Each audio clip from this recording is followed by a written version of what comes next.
Alors, le prix Irène Joliot-Curie, c'est pour moi une grande reconnaissance et une grande fierté. Je pense qu'il vient récompenser mon travail, mon engagement. Alors, mon travail dans le domaine photochimie, atto-photochimie, engagement vers les femmes, parce que je pense que c'est quelque chose de très important. Mon domaine de recherche, c'est la photochimie théorique, donc l'étude des réactions chimiques qui sont induites par la lumière. Par exemple, le phénomène de vision ou le processus de photosynthèse, il y a des réactions photochimiques, des réactions chimiques induites par la lumière. Et moi, j'étudie ces réactions avec des approches théoriques, c'est-à-dire que je fais des simulations sur ordinateur pour simuler les réactions photochimiques et comprendre comment elles se passent. La photochimie, elle est utilisée, elle a des applications dans différents domaines, dans la santé pour l'imagerie médicale, dans la transition énergétique, dans les panneaux photovoltaïques, il y a une réaction photochimique. Et voilà, des applications dans différents domaines.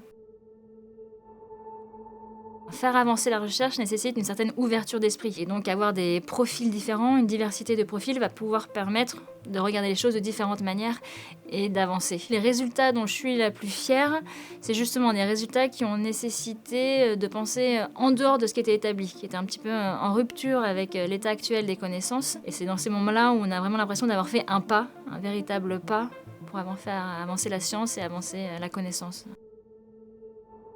J'ai pas eu de modèle particulier, mais je peux quand même mentionner Marie Curie et sa fille Irène Joliot-Curie. C'est des figures de femmes scientifiques dont on entend parler assez jeunes et qui nous montrent que c'est possible en tant que femme de faire de la recherche, de faire de la science.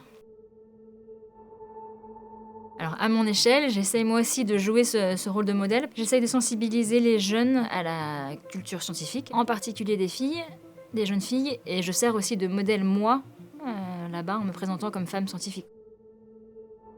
Je pense que c'est plus facile aujourd'hui qu'avant. Il y a des choses positives qui ont été mises en place et qui facilitent la carrière professionnelle et la vie personnelle. Congé maternité ou congé parental, ça maintenant c'est de plus en plus pris en compte pour pouvoir nous évaluer au même niveau avec nos collègues masculins. Il y a eu peut-être une période de transition où il fallait qu'on fasse comme les hommes, voire même plus. Mais c'est possible d'allier carrière professionnelle et vie personnelle. Et on peut mener sa carrière comme on le veut, sans essayer de faire comme les hommes. Petit à petit, on y arrive.